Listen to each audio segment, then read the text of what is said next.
अवधूत चिंतन श्री गुरुदेव दत्त श्री स्वामी समर्थ तुमचं सर्वांचं माझ्या चॅनलमध्ये खूप खूप मनापासून स्वागत आहे। आजचा दिवस तुम्हाला शुभ जावो, महाराजांच्या कृपेने तुमच्या सगळ्या इच्छा आकांक्षा पूर्ण होत ही स्वामींच्या चरणी प्रार्थना करते। आणि आज आहे गुरुवार, सगळ्या माझ्या स्वामी भक्तांना शुभ गुरुवार। आजचा दिवस तुम्हाला खरंच शुभ जावो ही स्वामींच्या चरणी प्रार्थना। आणि आजचा व्हिडिओ जो आहे त्या व्हिडिओला मी सुरुवात करते। बघा, आपलं घर हे आपलं नसतं। बघा, मी अशी का म्हणते, बघा आपण ज्या घरात राहत असतो ते घर त्या घरामध्ये आपल्याखेरीज अनेक पक्षी राहत असतात, प्राणी राहत असतात, जीवाणू कीटाणू राहत असतात। काही वेळेला बघा आपण एखाद्या कधी कधी काहींच्या घरात बघा ते प्राणी पक्षी पाळले जातात, त्यांचा तो छंद असतो, आवड असते। बघा काही ठिकाणी कुत्रा पाळला जातो, कधी कोणत्या तरी घरात मांजर पाळलं जातं, पण ते पाळलं जातं, त्यांची आवड असते, छंद असतो म्हणून। पण कधी कधी आपल्या घरात असे जीवाणू कीटाणू येत असतात जे आपल्याला नको असतात, पण ते येत असतात। बघा कधी कधी काळ्या मुंग्या, लाल मुंग्या किंवा पाली आपल्या ह्या घरात प्रत्येकाच्या असतातच। मग ते आपल्याला नको देखील असतात, पण ते आपल्या घरात येत असतात, किती जरी नको म्हटलं तरी। आपण म्हणतो आम्ही इतकी स्वच्छता करतो, साफसफाई करतो, पण या काळ्या मुंग्या, लाल मुंग्या, पाली कुठून येतात देव जाणे, असं आपण म्हणत असतो। पण बघा शास्त्रामध्ये देखील सांगितलेलं आहे, कुठलीही गोष्ट विनाकारण घडत नसते। त्यामुळे ज्यावेळी या काळ्या मुंग्या, लाल मुंग्या किंवा पाली आपल्या घरात येत असतात, ते शुभ असतं की अशुभ असतं, त्या कोणता शुभ संकेत घेऊन येतात किंवा कोणता अशुभ संकेत घेऊन येतात, हे त्यामागचं कारण असतं। आणि त्याचबद्दल आपण आज माहिती घेणार आहोत। बघा सर्वप्रथम काळ्या मुंग्या। बघा जर तुमच्या घरात काळ्या मुंग्या असतील किंवा येत असतील तर तुम्ही बिलकुल टेन्शन घेऊ नका, कारण काळ्या मुंग्या ह्या माता लक्ष्मीचं प्रतीक मानलं जातं। आणि जर तुमच्या घरात काळ्या मुंग्या असतील तर प्लीज त्यांना मारू नका, कारण बघा त्यांना जर मारलं तर तुम्हालाच त्याचा तोटा होणार आहे, तुमच्या पापात भरच पडणार आहे। त्यामुळे तुम्ही काळ्या मुंग्यांना मारू नका। बघा ज्यावेळी तुमच्या घरात काळ्या मुंग्या तुमच्या घराच्या उत्तर दिशेने जर येत असतील तर तुमची उत्तरोत्तर प्रगती होणार आहे आणि तुम्हाला धनप्राप्तीचे लाभ देखील होणार आहेत येणाऱ्या काळात। हा त्यामागचा संकेत असतो। त्यानंतर बघा कधी कधी गावाकडे किंवा असं काही ठिकाणी अजून देखील ती प्रथा आहे। बघा काळ्या मुंग्या जर घरात दिसल्या तर त्यांची हळद कुंकू अक्षता वाहून पूजा केली जाते आणि त्यांना गोड नैवेद्य साखरेचा दिला जातो आणि तो त्यांना आवडतो देखील, साखर त्यांना खूप प्रिय असते।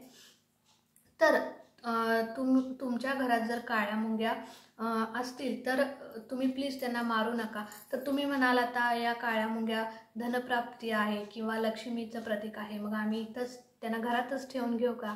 तर मी असं अजिबात म्हणणार नाही।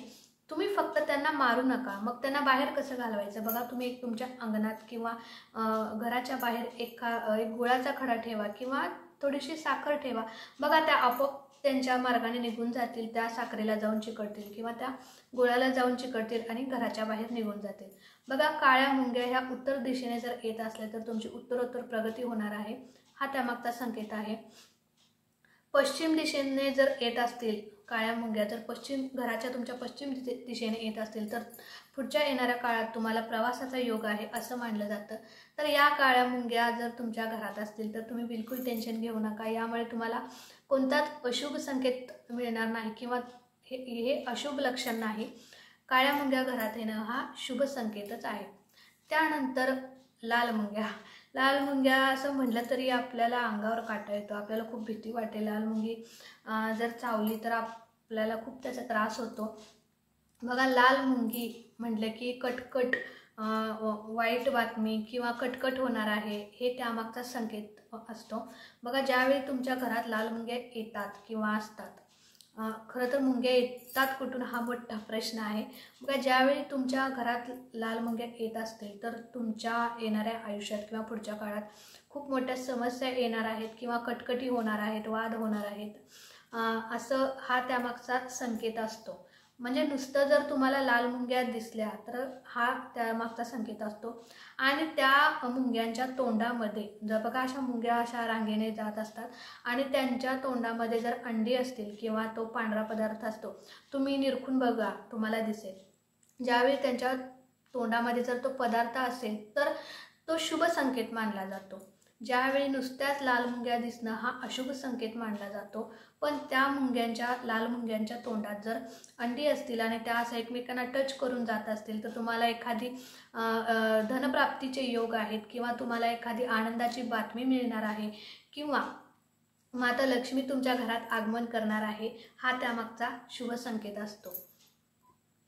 त्यामुळे तुम्ही लाल मुंग्यांना देखील मारायचं नाही, कधीच कोणत्या मुक्या जीवाला, प्राण्याला, कीटाणूंना मारायचं नसतं। मग तुम्ही म्हणाला आता या लाल मुंग्यांना घालवायचं कसं, तर त्याचप्रमाणे तुम्ही थोडीशी साखर तुमच्या दरवाजाच्या बाहेर टाका, बघा त्या लाल मुंग्या आपोआप निघून जातील।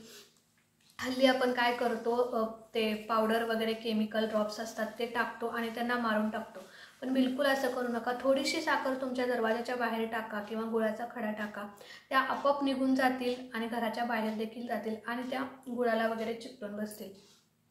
तर हे झालं लाल मुंग्यांच्या बाबतीत। आता बघा पाल म्हणजे पाल असं नाव जरी घेतलं तरी आपल्याला किळस येते। तुमच्यापासून माझ्यापर्यंत मला तर पालीची खूप भीती वाटते। मी पाल बघितली तरी आपण खूप कोवड्या मोठ्याने आपण किंचाळतो। बघा पाल आपल्या घरात असणं हे देखील शुभ संकेत मानलं जातं। बघा काही जणांच्या घरात पाली असतात, रादर सगळ्यांच्याच घरात पाली असतात, पण पाल हे माता लक्ष्मीचं प्रतीक आहे। खरंच सांगते, पालीचा आपल्याला किळस येतो मान्य आहे, पण माता लक्ष्मीचं प्रतीक आहे पाल। बघा काही ठिकाणी वास्तुशांती ज्यावेळी असते ना, नवीन घराची वास्तुशांती, त्यावेळी चांदीचा सरडा त्या पूजेमध्ये ॲड केला जातो। ज्यावेळी वास्तुशांतीची पूजा चालू असते त्यावेळी चांदीचा सरडा त्या पूजेमध्ये ॲड केला जातो आणि त्या चांदीच्या सरड्याची देखील त्यावेळी पूजा केली जाते। तुम्ही काही ठिकाणी बघितले देखील असेल, पण काही ठिकाणी असं करतात की चांदीच्या वास्तुशांतीवेळी चांदीच्या सरड्याची पूजा केली जाते। बघा पाल हे माता लक्ष्मीचं प्रतीक आहे, पण पाल कधी कधी अशुभ संकेत देखील देते आणि पाल शुभ संकेत देखील देते। बघा आपल्या घरात जर पाल असेल आणि ती असं पालने एक आवाज करते बघा विशिष्ट प्रकारचा, त्यावेळी जर आवाज आला तर तो शुभ संकेत मानला जातो। किंवा धनत्रयोदशी, दिवाळीच्या वेळी धनत्रयोदशी आणि लक्ष्मीपूजनाच्या दिवशी जर तुम्हाला पाल दिसली तर तो अतिशय मोठा शुभ संकेत मानला जातो। धनप्राप्तीचे लाभ तुमच्या आयुष्यात येणार आहेत। पुढल्या काही काळात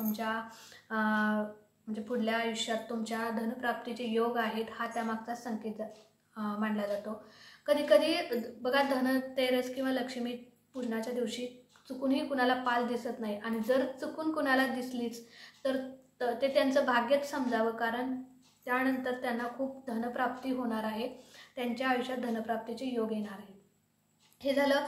आणि त्यानंतर बघा पाल ज्यावेळी एखाद्या स्त्रीच्या डाव्या खांद्यावर पडते, आपल्या अंगावर कधी कधी तरी पाल पडते आणि आपण खूप मोठ्याने किंचाळतो बघा, पण कधी कधी एखाद्या स्त्रीच्या डाव्या खांद्यावर ज्यावेळी पाल पडते त्यावेळी तो शुभ संकेत मानला जातो आणि उजव्या खांद्यावर ज्यावेळी पाल पडते तो अशुभ संकेत मानला जातो।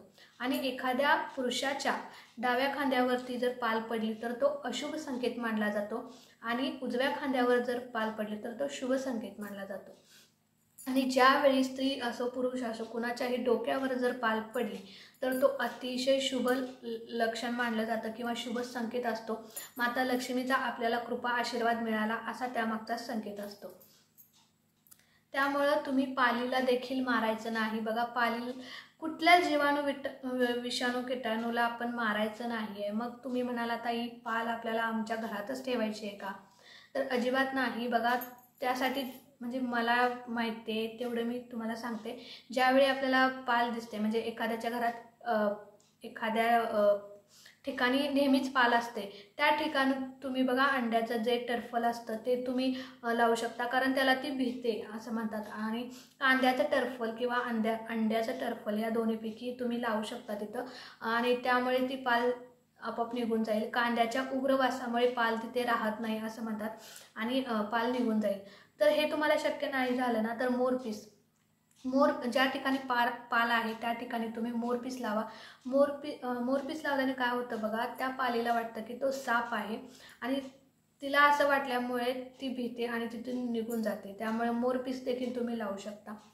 तर बघा, हे झालं आपल्या घरात लाल मुंग्या, काळ्या मुंग्या किंवा पाल येणं शुभ असतं की अशुभ असतं याबद्दल मला माहिती होती, ती मी तुमच्यासोबत शेअर केली. बघा, अगदी छोटीशीच माहिती होती, मी तुमच्यासोबत शेअर केली. व्हिडिओ जर तुम्हाला आवडला असेल तर व्हिडिओला नक्कीच लाईक करा. चॅनलवर नवीन असाल तर चॅनलला सबस्क्राईब करा. भेटूया अशाच एका नवीन व्हिडिओसोबत. तोपर्यंत श्री स्वामी समर्थ.